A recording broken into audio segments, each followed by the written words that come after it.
What is going on, everyone? Welcome back to Bubbles BuzzerBeater, the unofficial official BuzzerBeater YouTube channel. We have a little bit of a special, different video today. We are actually on Spotify Green Room, and I have a guest for a change. So I'm actually here with Ilya. Most of you will know him as Apex on BuzzerBeater, and he is actually the one who runs the BB Discord, owner of CourtHoops that some of you guys are playing, or if you're not, you should be. And I know his current BB franchise started in season 39, and he had a team prior to that, but really good manager, really good guy. He was USA Cup champion in seasons 54 and 55, USA MBBA champion in season 55. He's also trained a couple U21 national players, has 2 national players on his team right now. And then made a B3 run last season and made it to the Sweet 16 and could have been even a little bit further. So that's just a quick introduction. But Ilya, if you want to say hi and just kind of say hello to the people, go for it. Yeah, man, thank you for having me. It's I really like what you're doing with the channel and just kind of giving a voice and a life to the game. And I think a lot of people have come back or just been more in a discussion because of it. And I'm thankful for you to have the opportunity to kind of have me on and talk about some buzzer beater, because honestly, I love playing the game. I've been around it for, since I was like 10, 11 years old, and I can't get enough of it. And yeah, so I'm excited.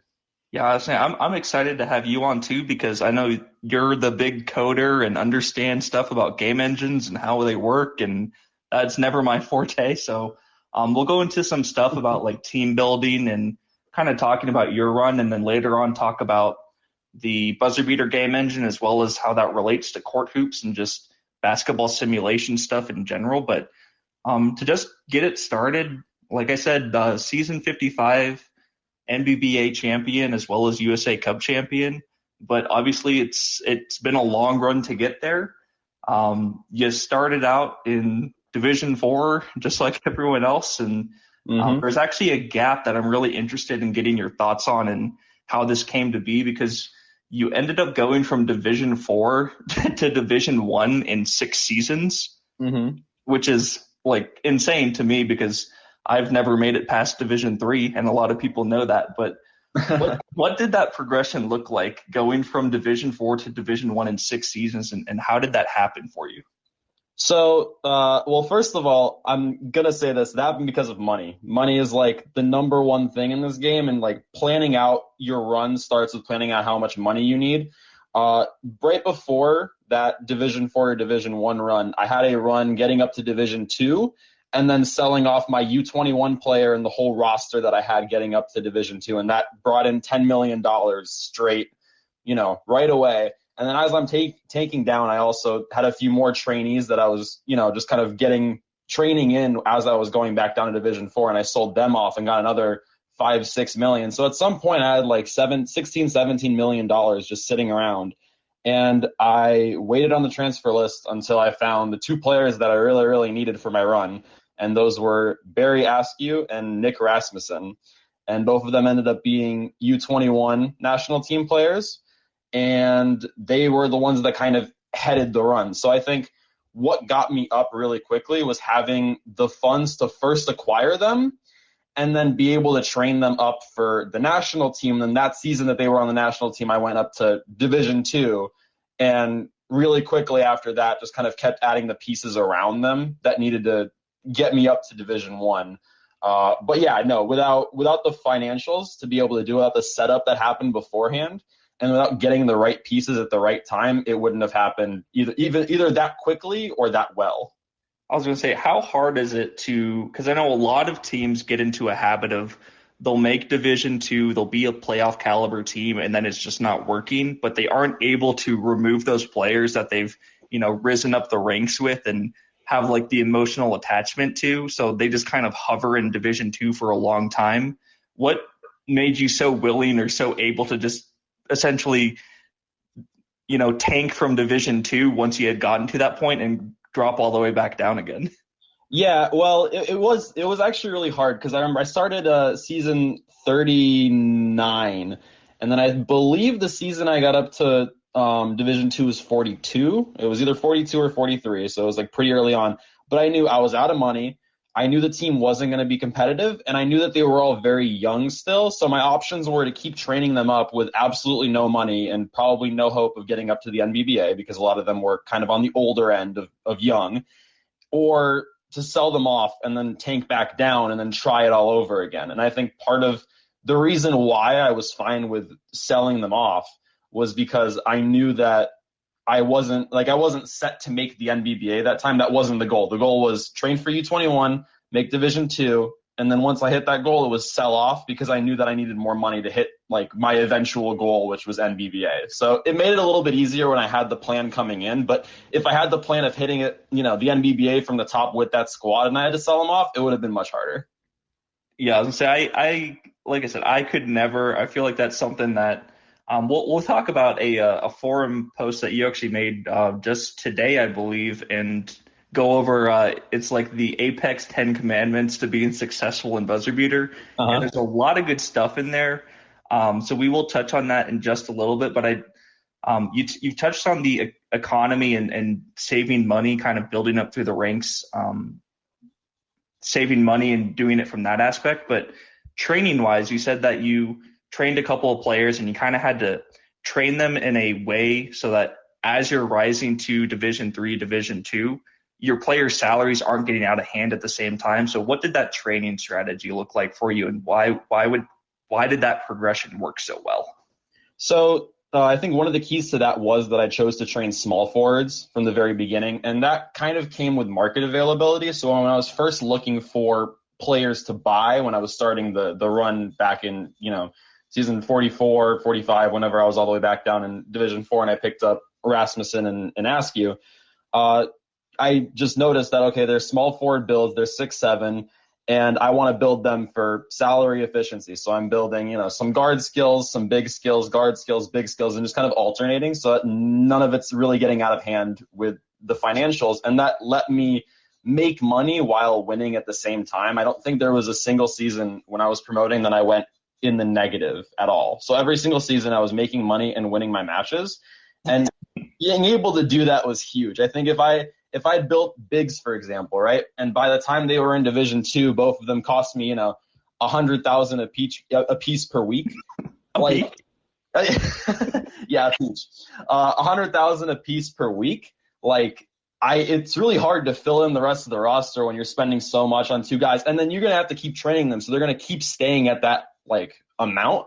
I think both Rasmussen and Askew crossed the 100,000 threshold when I was already in the NBBA. They were in the high 90s, high 80s when I was first promoting in. So I think the mix of that and then just picking out the right players to fill in the rest of the gaps for the roster and not overspending, because I know I see people all the time just rush it and they're like, all right, I'm going to get this 200,000 weekly salary player in D2 and I'm going to crush everyone. And it's like, yeah, you could. You can go 22-0, but you just wasted so much money because you didn't need that good of a player, and you're just kind of throwing away all this extra cash that you could be saving up the whole time.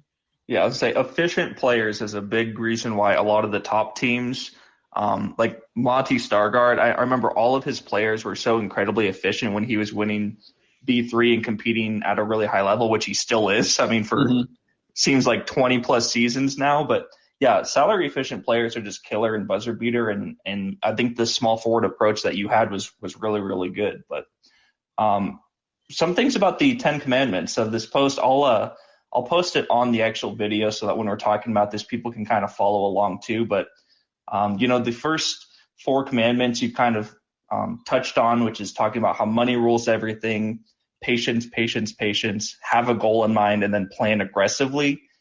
Your 5th commandment is it's vague, but it's also so important. So I want you to expand upon it a little bit, but it's just commandment 5 is understand the game. So it's talking about learning the best tactics, training methods, minute management, reading guides, learning about the game. What is, if you could summarize it all in 1 minute, what is the most important aspects to understanding the game in your opinion?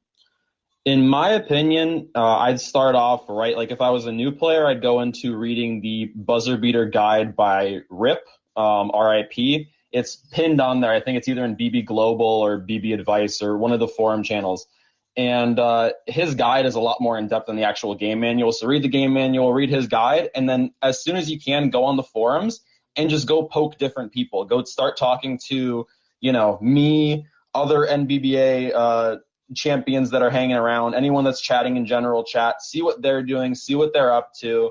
Ask questions, because there's, almost 1,000 users in that Discord. Ask questions. You'll get answers from someone within, if not a few minutes, a few hours, and just keep learning, keep wanting to learn.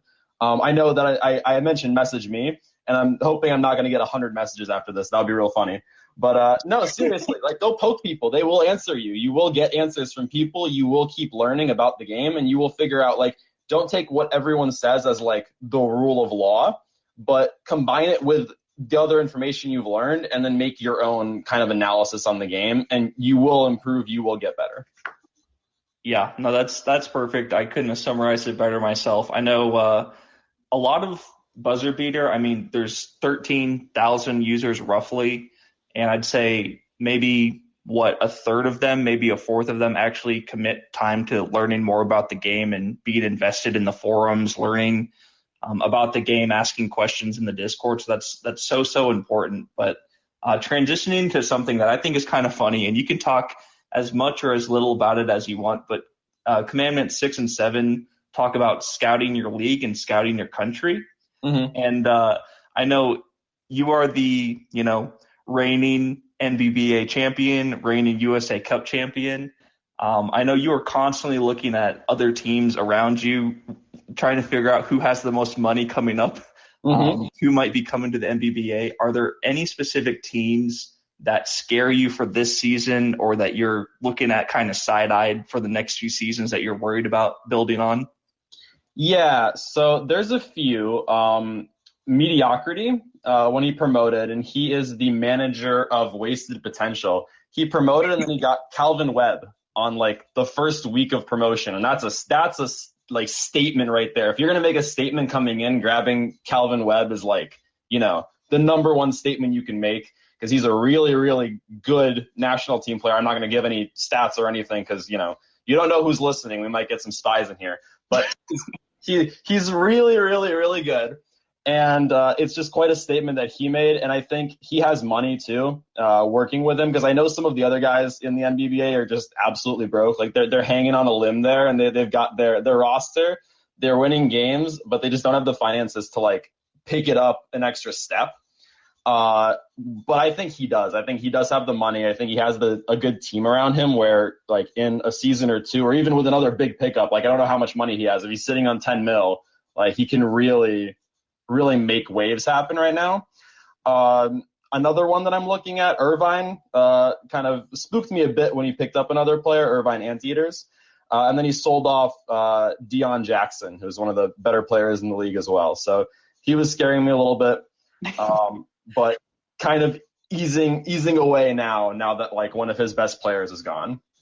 I got to be honest. There's not a whole lot of scary managers in Division 4 for me. So it's a lot of guys that either don't say anything, or their team is just so much better than mine right now. I don't even have to worry about them, because they're just going to crush me. So dude, it's okay. Losing the bots is fine. It happens to everyone. It's part of the fun, right? Part of the grind. Yeah. Yeah. There's a bunch of teams on there that are making moves, and even guys in D2 that I'm watching, and I'm like, oh, if you promote, you're going to be scary.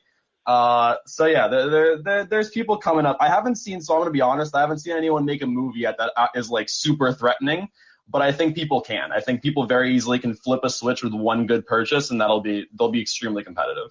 Yeah, you never know who just has, $6-7 million just sitting around. Mm-hmm. Yeah. So, moving on to your last 3 commandments, I know Commandment 9 is talking about not being afraid to pivot, which you have touched on, where, talking about certain players you're going to want on your team, certain players you're interested in on the transfer list, and then sometimes you don't get it. Sometimes they aren't on your team, so being able to pivot is really important. Mm-hmm. But also just the idea of the transfer list being a stock market, I think, is so cool, because, a lot of times it's not just who's on the transfer list, but when they're listed and who else is online at the time. So do you want to talk a little bit about Commandment 8 talking about the transfer list as a stock market. Yeah, so I kind of figured this out early on when I was like, getting into the game and, buying players. I'm sitting here, I'm like, there's 100 users on at, 10 p.m. I think right now, as I'm looking at the forum post, there's 97 people online. Chances are, of those 97, there's not a lot of them that are, in Division One or like have money to afford a guy who's maybe 200,000 salary. And obviously, if there's bigger players on, people will be on to bid on them. But just understanding at what times managers are online and when the market's just flaring up, and what time in the season too, because early on in the season, staff are super expensive. Young trainees are super expensive. Older players are dirt cheap. That higher salary players are dirt cheap because nobody wants to unload a bunch of salary early on in the season. So kind of understanding those trends, and it takes a while. I'm 30 seasons into it, so now I'm kind of just speaking and regurgitating 30 seasons worth of watching the transfer list. But you can get rich off transfer list like transactions alone, just by looking at what's going on, buying low, selling high. It really is a stock market if you want to play it that way. Yeah, and a lot of people think that aspect of BuzzerBeater is gone now that day trading's kind of been stopped, where you can't immediately sell a player right after purchasing them, but that really is not the case, correct? No, not at all. Not at all. You can absolutely still do it. I'd say pick someone up. When I was doing it way before, I had a player, Raul Guevara, and I mean, you can go find it and take a screenshot if you want to and post it in the video or not. But I bought him for like 1.7 million. I think I trained him for one season. I bought him at like 22, trained him for a season, got him to 23. I think I trained him in like outside defense and passing. He sold for 3.5 million at like that next season. So I made 1.7 million on a player in one season. And just stuff like that, like just moves where you can find a player for cheap and then a season later either train him, or sometimes you don't have to touch him. And if you just sell him at a better time, you'll sell him for more and you'll get to use him for a whole season. So it's definitely not gone, but the whole day trading where you're buying a player and selling a player the same day, that's pretty non-existent. I'd say just pick up players that you know you're going to use anyways, use them for the season, and at the end of the season, pick a good time in the season and a good time in the day to list them, and you'll probably get more than what you paid for them. Yep, makes total sense. Makes total sense. Commandment 10. So last commandment I'll touch on, and then I'll give you a quick second if you wanted to elaborate on any of the ones that we talked about. But this is the biggest one that I relate to because, as everyone who's subscribed to this channel knows, this is my second team, and my first team, didn't stick with it, just kind of imploded and let the team go. Mm-hmm. But Commandment 10 is talking about making friends and building relationships. And in the last sentence of that commandment, you mentioned, don't do this alone, you'll want to quit. Mm-hmm. And I feel like that's a very common thing for a lot of managers who've been on BuzzerBeater for a long time, is you kind of go through cycles of like really loving the game and then kind of falling out of it, loving it again, and then going in cycles, because it Mm-hmm. truly is like a marathon. So like the fact that I let my team go and now I'm kind of starting fresh is really hard compared to if I just kept the account active and then I had $17 million like you did built up for this run. Yep. There really is a big benefit in, even if you're wanting to quit the game, to just hold on to the account, right? Oh yeah. So the only reason I didn't hold on to my initial account was because I started college, and when I started college in 2015, I just stopped everything else I was doing, and I'm like, all right, I want to get good grades, I need to finish school. Like I just dropped all of my hobbies and I just focused on school. So for me, I think I kept trying to keep it alive, so I'd log in like once a month, and at some point I lost it, and then I'm like, all right, well this is fine. Like I'll come back to it one day, but I have to like get used to college. And then when I came back in 2017, it was because I'd already been in college for 2 years. I kind of knew how the whole school deal worked. So I felt like I had the time to play again.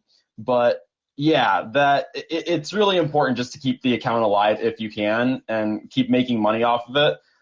Because once it dies, you start back at the beginning with your arena and whatever else you have as far as like financials, and that can be pretty demoralizing to start picking back up. Yeah. And It's always a process. It's a marathon, like you said. The planning is sometimes like years in advance with what you want to do. To train a like really good U21 player, it's essentially a year in real life of planning and getting Hmm. it to getting it to come to fruition. So something I did want to transition to because this is something that I've been very interested in, and I think you have a lot of good knowledge on just because you run CourtHoops and you understand how hard game engines are to create and Yep. make it work. But recently, I want to say, yep, in early January, so January 10th, there was a thread created by a manager from Poland that was just titled BuzzerBeater is a lottery machine, and he listed he listed two games against Lithuania, where it was Poland versus Lithuania, and it was the exact same setup for both games. And Hmm. people were up in arms because they're looking at the game and they're like, "Why are these two games so different?" Because one ended up being a 14-point win for Lithuania, and then the exact same setup, exact same day, exact same everything. The next game was a 12-point win for Poland. So people see that and they panic and they go, RNG is too big. RNG is too big. Like, how can this happen? It's the same exact setup. How can there be such a drastic switch? Hmm. And what a lot of people don't know if they don't look into it is that, on this game, on this setup that they're talking about for this like little experiment that they've done, is there's not as much RNG as you think within it because both of those games ended up being really close all the way late into the fourth quarter. Hmm. Trying to find the exact time. Let me see. Yeah, so looking at it, it's funny because you see the drastic point differential in the two games, but then if you look by play a little bit closer, you can see that the games ended up being within 4 or 5 points of each other at the 4 minute mark, 3 minute mark of both games. Then it was free throws that ended up making the games look so drastic. So, Poland was winning 72-70 in one of them, which is a very close game, and then Lithuania was winning 75-70 in the other. So I just wanted to get your thoughts and your reaction to this thread and kind of those games, and if you think that RNG has been an issue for BuzzerBeater, or if you think this is nothing. So I want to start off too by like saying I'm not gonna like mock or make fun of anyone who like commented in the thread at all, because game engines are really hard to understand. They're hard to code. They're hard to understand. They're really complex and complicated. And it's unless you've actually built one yourself, which not a lot of people can say, you don't really grasp the full understanding of what's going on. And like you said, with 4 minutes left, the scores were really close. The games were within reason. To add to that, there's a lot of things that happen in the game which can drastically affect how the game engine plays out the rest of your game. For example, if in one game a player fouls out, say first quarter, second quarter, I don't know if that happened exactly in this game, but say you have one of your better players on the roster and he fouls out, first, second quarter. I've had that happen for me on my like club alone. I've had one of my, USA national team players foul out, and then their backup is like, some 5K scrub, 5K salary scrub. And it will pivot the whole game. It'll pivot the whole rating system. It'll pivot all of your offense because it won't be running the same way. So fouling out's a huge thing. Injuries are a huge thing. And just in general, the way the game will sim, and the way game engines work in general, which I know we're going to get a little bit more into later on, you're not going to get the same result each time. It's actually fairly impossible to create the exact same result each time because there has to be randomness in a game engine. And the idea that the games were within a few points of each other with 4 minutes left means the game engine is actually very, very well balanced. I don't think there is an RNG problem whatsoever. I think the games could have even been a slightly further distance away, and I still would have said the same thing because you don't know at what range of the RNG the games were. So when I say that, I mean you can run 100 sims of the game, and you can find the top 10% of scores and the bottom 10% of scores, and they're going to look pretty different. So you don't know if one of these was at the top or at the bottom, but seeing how close they were both probably within reason of a normal basketball game. And I think that that's important too, because you can have two of the same teams, I think in real life in the NBA, play in 2 nights back to back, and they'll play drastically different. They could have the same tactical scheme. I don't think it would be smart for them to run the same tactical scheme, losing the game the night before. But in theory, you could have Steph Curry shooting, 1 for 10 one night and then shooting 7 for 10 the next night, and that'll drastically change how the game is played. So I think the RNG that's currently in place is a very healthy level, and it's not an issue whatsoever.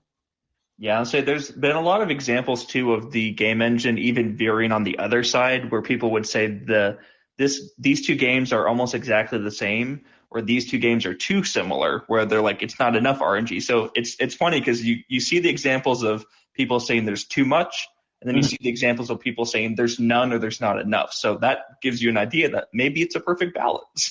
Yep, exactly.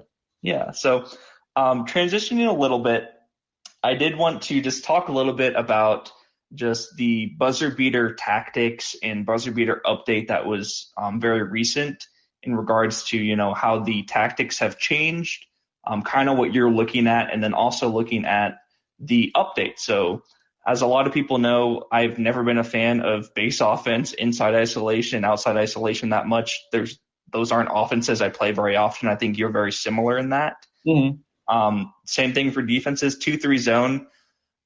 You don't see it ran at a high level as well as the box defenses, but both the offenses and defenses that I just mentioned have been buffed. And I was curious to see what you thought about the buff, if you think that's positive or negative, and if you plan on, testing around with these offenses and defenses or not. Yeah, so I think the buff is long overdue. I think that it's been, like 30 seasons since they changed anything in the game engine. And I know that, like, because I know how the ownership of the site works in a little bit of detail. I've talked to BB Justin, which is one of the, like, newer people that they've brought on to work on the BuzzerBeater app and some of the other functionality throughout the website. And, like, yeah, he's explained to me that they just haven't had people who can code these changes that they knew needed to happen. But I think that they're really good changes, and like I said, they're overdue, and I will be testing these out. I think specifically the big two that I'm looking at as far as changes go, I don't think base offense is going to be like hugely viable still. I think it'll need a pretty big buff for me to try and use it. You're not a fan of vanilla? No. I like to add some spice when I'm getting down and dirty. There you go. Yeah, so no, inside isolation is one that I'm looking at because I used to run that before they buffed it, quite a decent amount actually, because I knew how it ran and I thought my team was pretty well suited for it. So not giving away too much, but that'll definitely be an offense that I'll be looking at and figuring out how my team performs and how the ratings look this season. And I had a game very recently in the NBBA where I had let me find it real fast. I'll tell you exactly which one I'm talking about. Yeah, it's the game that just happened. It was my TV game against Delaware 87ers on January 29th. And he used inside box and one on me. And I think my team in the end ended up shooting 35% in a look inside. And that scared me because I was watching that game live, and only until like the end of the game we were doing pretty well, but I'm like, holy crap, he kept me to 78 points with inside box and one. And you have two national team bigs.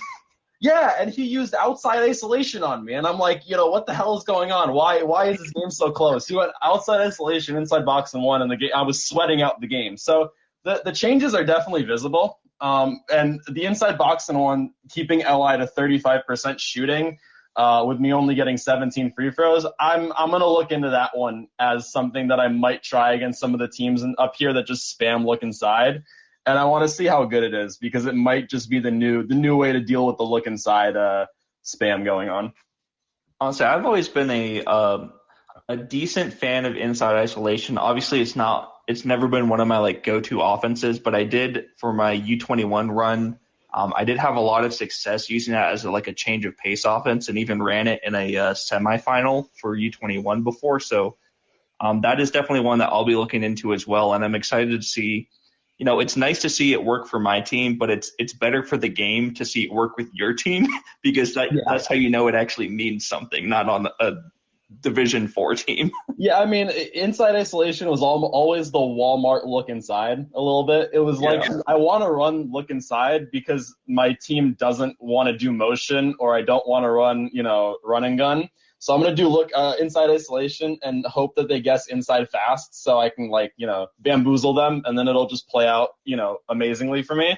But now, like, this actually seems like a, pretty viable offense. And I think part of the other reason for the buffs on these three specifically is that guessing like neutral on both your pace and your focus hits all three of these at the same time, and you don't have any other guesses that do that. So buffing them is kind of, I guess, helpful there too, because just being able to guess neutral and hitting one of these is pretty good, because you got three different options out of like the 9 different offenses that'll all hit with this. So I think that might have been part of the reason that they did it too, but I don't know. Yeah, so it's a complex game. There's a lot to think about, and that's why we love it. But yeah, exactly, that is. Looking at not even just the game engine, I mean, if this applies to something within the game engine, definitely let me know. But just BuzzerBeater as a whole, what are some things that you think, obviously, as you said, lots of improvements and lots of changes have been made more recently in the game.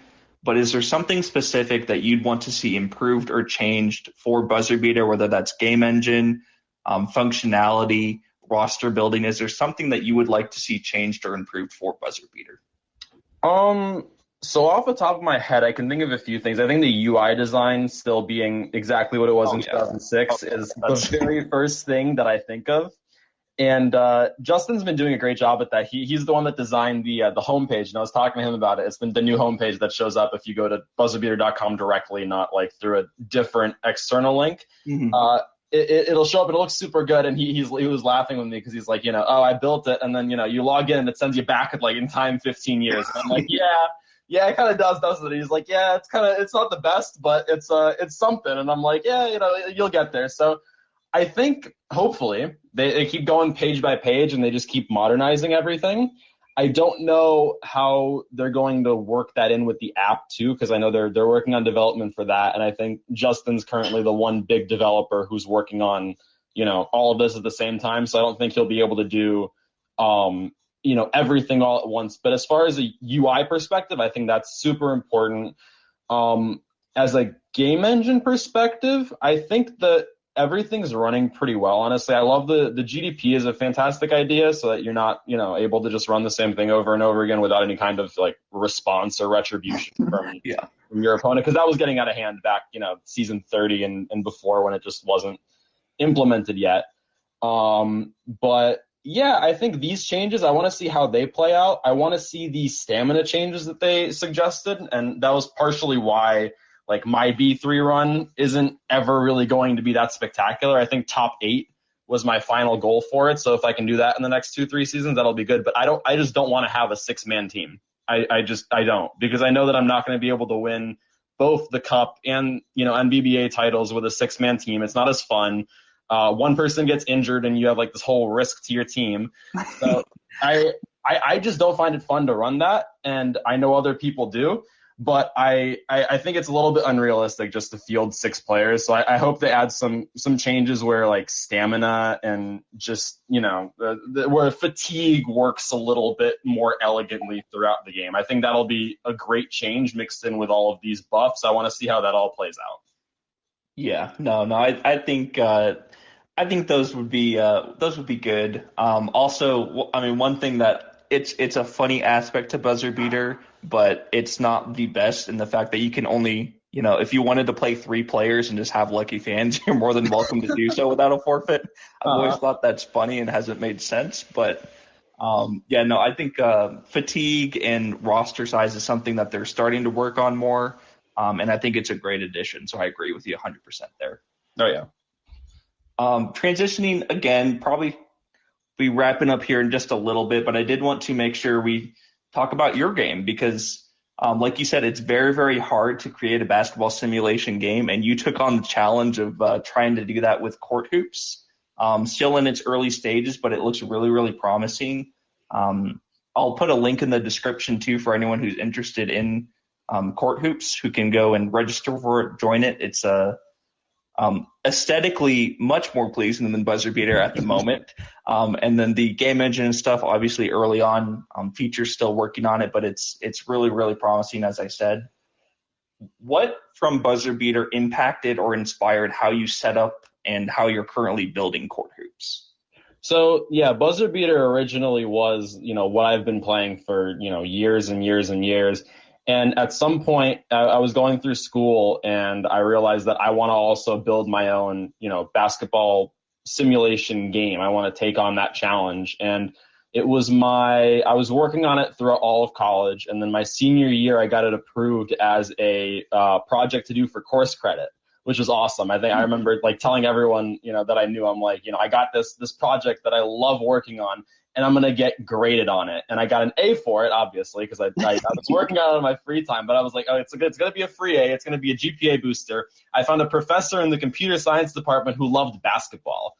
And I'm like, oh, I'm going to go talk to this dude. And I told him the idea, and he was psyched from day one. He's like, I love this. We're doing this. Whatever you want. Like, you have my good wishes, good faith. So I basically got to do whatever I wanted for that whole class, that whole quarter. And I didn't have much schoolwork going on. And as soon as I finished college, I kind of decided to make it my main thing that I wanted to work on. COVID and other, world things kind of had a say in that. Mm-hmm. And since then, I've been fully I made it like everything that was going on in my life for a long time now. I think I'm almost 2 years into working on it, full time basically.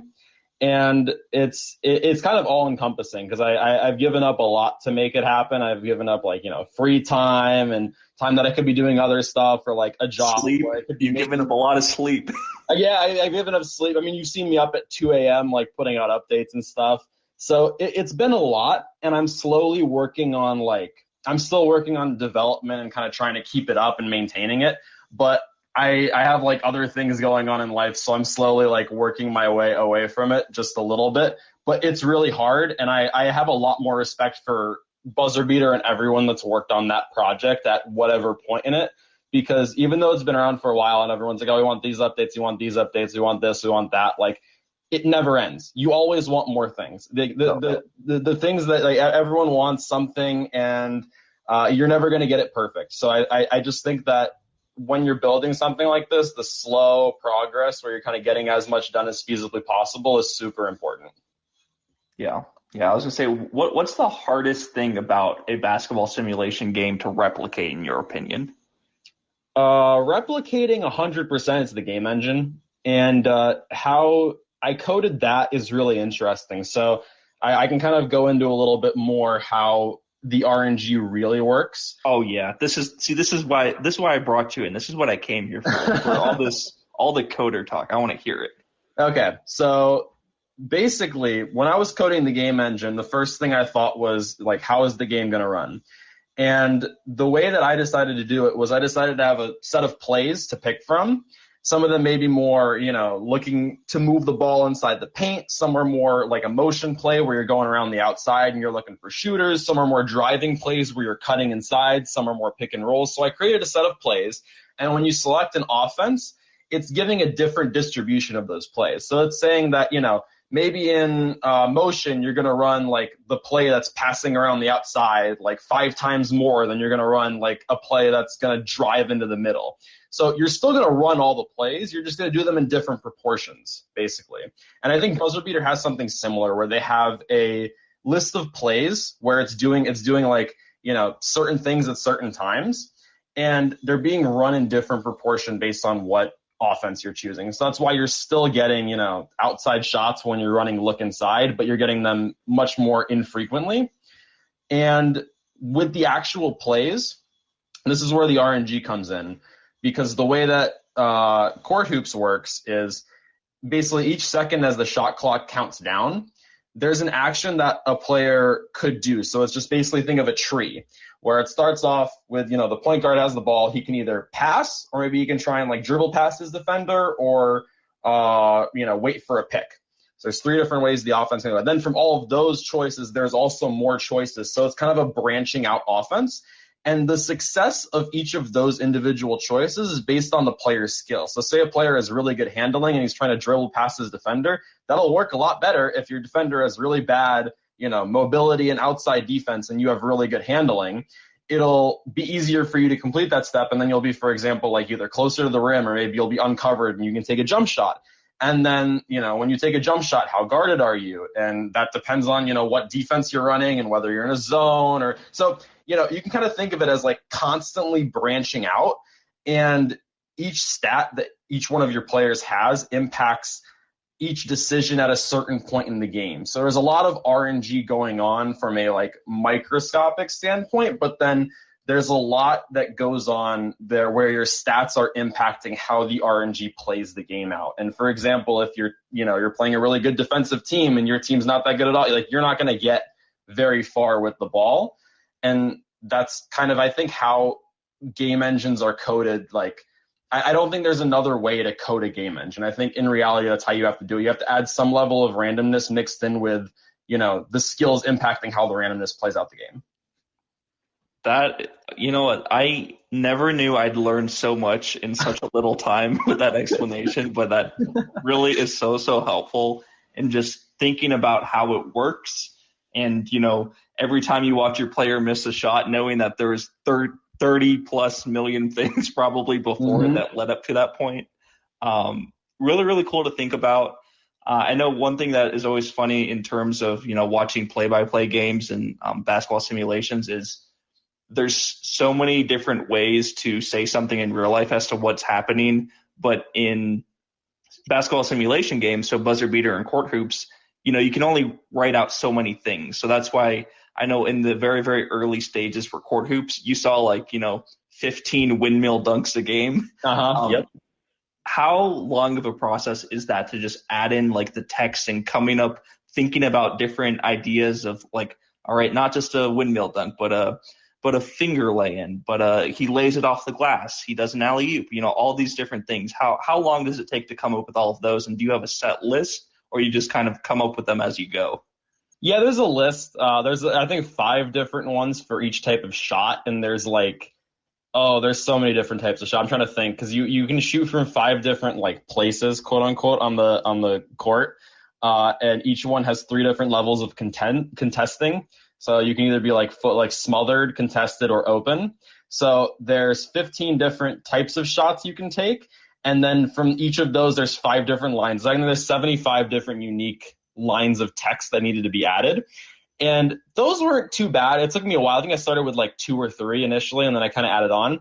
Those weren't too bad. I think the hardest thing with the game engine, honestly, was to get it working without having a single bug. Because if you think about that tree that branches out, imagine I'll simulate 100 games and one of them will fail. One of them in the middle will give me a bug and it'll be failed at second 13 in the third quarter. And I have to go and I have to figure out what play was running, what player had the ball, why did it fail? And then I had to find that one line of code where I was oh, the shot clock went negative and the whole game broke. I can't do that there. Got it.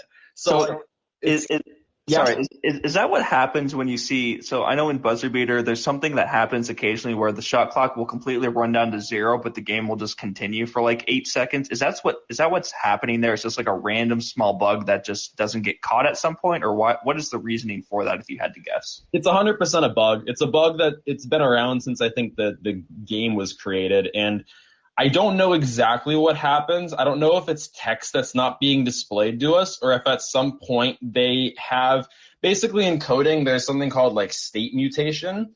And say the shot clock is part of the state of the game. Mm-hmm. And there's probably a function that they have in there as the play is running through that resets the shot clock internally that doesn't display it to us. And if it's not resetting the shot clock, it's ignoring it. So it's either doing one of those things where it's just letting the game run through. I have a feeling that it's just not doing the shot clock check at a certain point, and it just continues running down, and they just haven't had the manpower or the time to go and locate exactly where it is. And I sympathize with that. It's hard. You got to go figure out what individual play is running and why it's happening. It could be something I don't know. It could be something as simple as a player's skill is a difference of exactly 20 or something, and it's not coded for 20, and that's what you just never know. You never know what the cause is, and that's not the biggest thing for them at the moment. So I'm mostly okay. It is infuriating though when you're down 3 points and there's 40 seconds left, and you want someone to take a shot, and the other team has the ball. And the shot clock just going, oh, it's at 0. Oh, it's still at 0. Oh, it's still, the game's ending. Oh, it's over. Oh, God. Okay. So, oh well. Yeah. GG. This was fun. But no, I mean that's not one of their bigger issues, and I totally understand like why it's happening. But yeah, it's really hard to debug those kind of things. Gotcha. Cool. Well, I know we are running a little bit longer here, so I did just want to get some final thoughts on just your season and then let you go on your way. I know you're East Coast as well, so it's a lot later for you than it is for me here, but expectations and comfort level for just your main team for USA. If I know you'll be in the USA Cup pretty long. I know you're going to be shooting for the NBBA championship, and then also B3 is a little bit of a tough task, but what is the primary goal for this season, and what is your kind of expectations for the rest of this BB season? So the expectations are to try and win as much as possible. I think I can do the repeat again, but it depends on a few factors, and I'm kind of gonna, run through the bullet points real fast. I think the biggest factor is how the schedule looks, because with the cup can bless you and it can royally screw you. Yes. It can throw you a NBBA team in a random week when you've got two other hard matches and your decision is, throw a league game to win the cup game, or, try and go like, oh, I'm going to start a few players here and I'm going to start a few players here and I'm going to try to squeeze out some wins, and that can go really poorly or really well. I try to prioritize the cup over everything else. So the cup comes first. I'm winning my cup game regardless of what is happening. And then the league games, if I have to throw one, I'll throw one. But like last season, I got really, really lucky with the cup schedule. I think I played an NBBA team like week 3 or something. Oh, that's lucky. That's lucky. Yeah, that one wasn't lucky. But after that, I didn't touch an NBBA team until like the very last week. So not even the last week. I think that might have been the only one that I touched besides, Antoine on the very last week of the season. And so that was a pretty good run. I think week 3 I just had to throw everything at the wall, and I had a pretty easy like league week. The expectations right now are to try and win both of those, but again, it depends on what other teams are doing too. F Day on the other side of the aisle on the other conference is currently 5-0, and if he just decides to screw the cup and just win all of his league games and get home court in the finals is a really big deal, and he can just try and take something away. So I think if somebody really focuses on league, they can definitely take it from me. I know I'm giving tips to the opponents at the moment, but I'll talk some trash. They could use it a little bit. So no, if one of them decides to go fully league and just completely ignore the cup, they have a chance there. I think if they're trying to go for the cup, it's harder because getting home court is a lot easier than like winning like one individual game on neutral turf with against another opponent. If you get home court, that's a really big deal, and you can try and like buy additional players up to that point too. And then for B3, it's get as far as I can. It's a new setup this season for B3 actually. I know you had a video kind of going over it. Is that correct? Yeah. So I have a video talking about the Swiss system for like the BuzzerBeater madness, and B3 is now the exact same structure, correct? Yes, yeah, exactly. So that I'm still getting used to that because I was used to the B3 where you just know all of your games ahead of time, and I can see how many times I have to play like the top 3 teams in the world. Yeah. I started my season in B3 with a loss because I played Ramat Gan Ballers. I hope I'm pronouncing it correct, but he's the number 2 ranked team in the world, and he absolutely like wreaked havoc on my team, and it was a mockery. Like it wasn't even close. I was embarrassed that game actually happened. And his team is built for B3, so it's got like heavy starting lineup, one really good bench player, one really good sixth man, and all of his guys play a good like solid 43 minutes, and he annihilated me. So we'll see. If I keep getting bad draws, I won't even make it to the bracket. But if I get some good draws and I can build some point differential for the rest of the round, then maybe I can do top 16, top 8 again. I don't think I'm getting top 4 or above. I think if I get top 8, I'm celebrating, getting drunk, and I'm never caring about the B3 results again. There you go. Cool. Well, I really appreciate you coming on, dropping some knowledge on us, also just telling us about your team, kind of your perspective, because you're one of the better managers on the game. Your resume speaks for itself, but I'll let you go now. Everyone, big round of applause for Ilya Apex. Woo! And also go check out CourtHoops because he's worked really, really hard on it. I've actually put money into it as well. I'm really confident in what he's doing, and I think it's going to be a really great game here in the near future. So Ilya, thanks again, and thanks everyone for listening. Yeah, man. Thank you for having me.